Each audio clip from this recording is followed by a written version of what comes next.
Hati-hati dengan dunia ini. Jangan sampai kita tertipu. Silahkan bekerja, silahkan cari harta, tapi ambisi kita bukan dunia. A'udzu billahi minasy syaithanir rajim. Ya ayyuhalladzina amanu taqullah. Wahai orang-orang yang beriman, bertakwalah kalian kepada Allah. Kalimat yang sering kita dengar, yang terus diulang-ulang, karena kita memang sering lupa.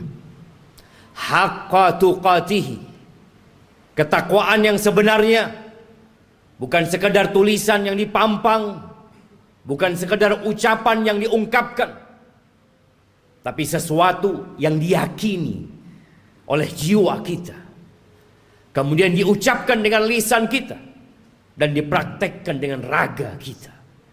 Dan Allah mengatakan, wala tamutunna illa wa antum muslimun. Kalian jangan mati kecuali dalam kondisi Islam.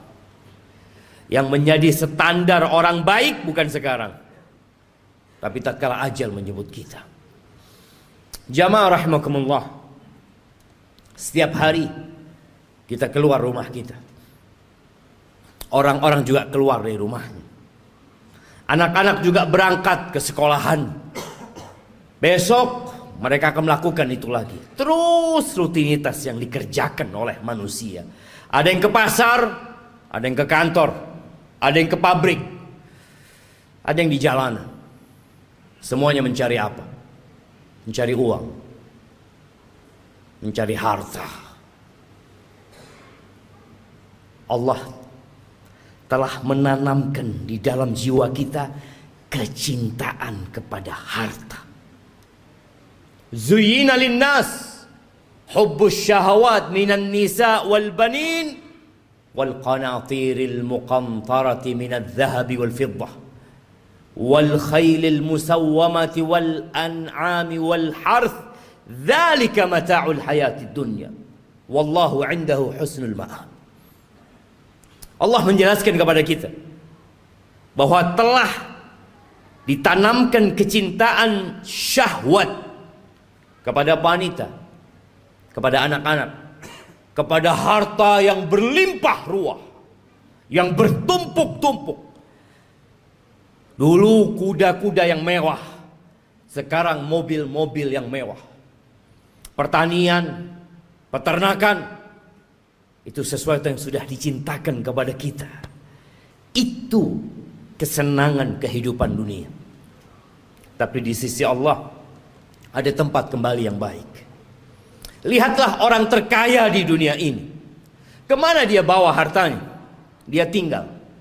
Dia tinggal selama-lamanya di muka bumi ini. Di negeri ini kita sering membaca 10 orang terkaya. 1 fulan, 2, 3, 4, 5, 6, 7, 8, 9, 10, semua hartanya ditinggal.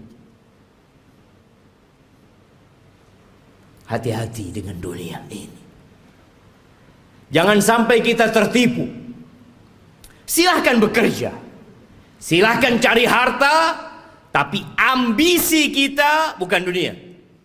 Karena kita gak lama tinggal di dunia, jemaah.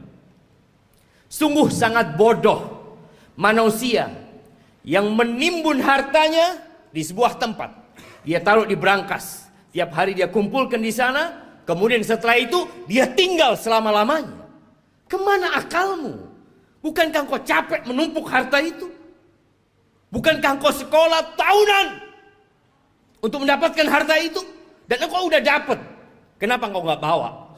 Kenapa kau tinggalkan? Selama-lamanya kau tinggalkan di muka bumi. Kira-kira bagaimana kondisi kalian?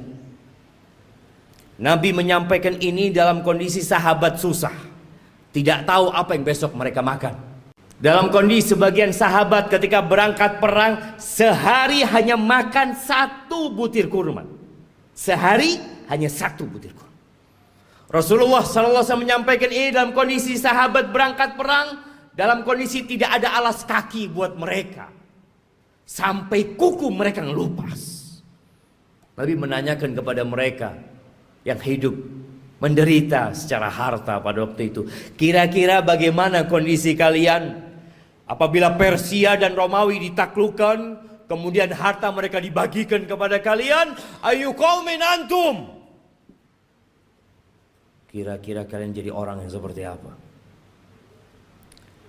Kata Abdurrahman bin Auf, nakun kama qala Allah atau kama yaqul Allah. Kita akan menjadi manusia seperti yang Allah inginkan, yang Allah perintahkan. Kata Nabi SAW, awa ghaira dhalik. Mungkin gak seperti itu, kata Nabi SAW.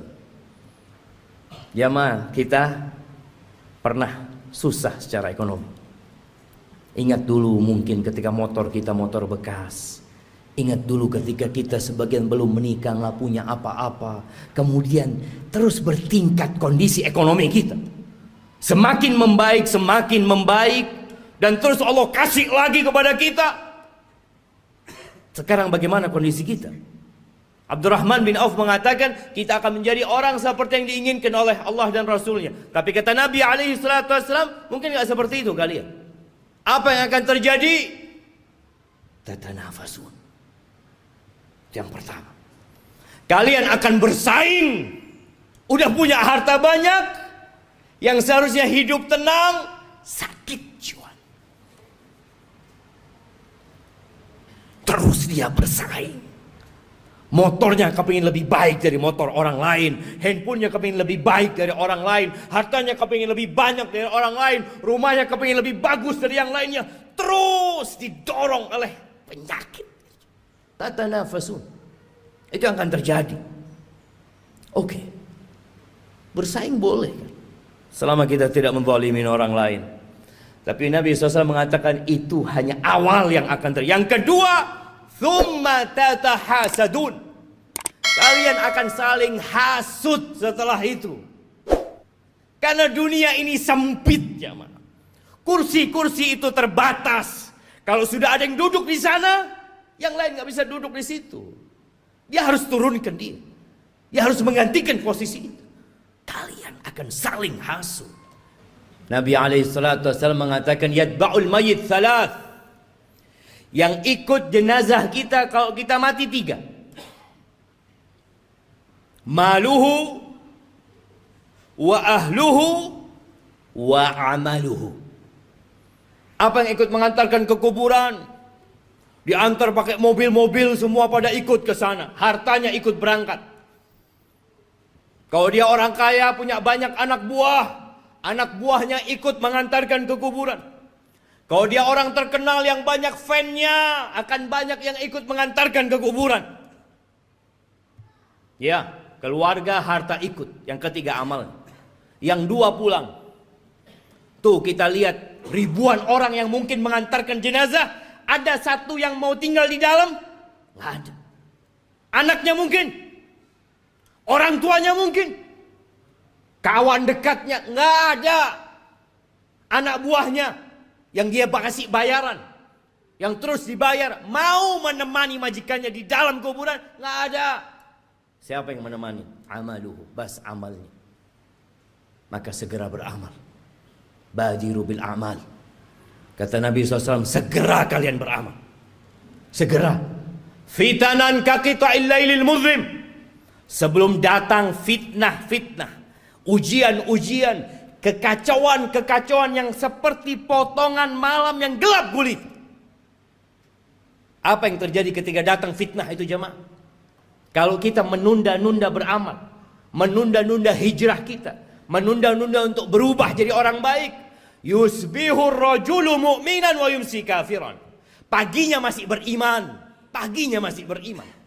sorenya sudah kafir.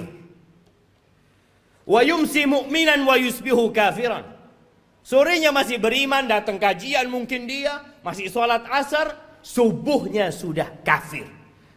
Kenapa itu terjadi? Yabi'u dinahu bi'aradin minad dunya. Dia jual agamanya.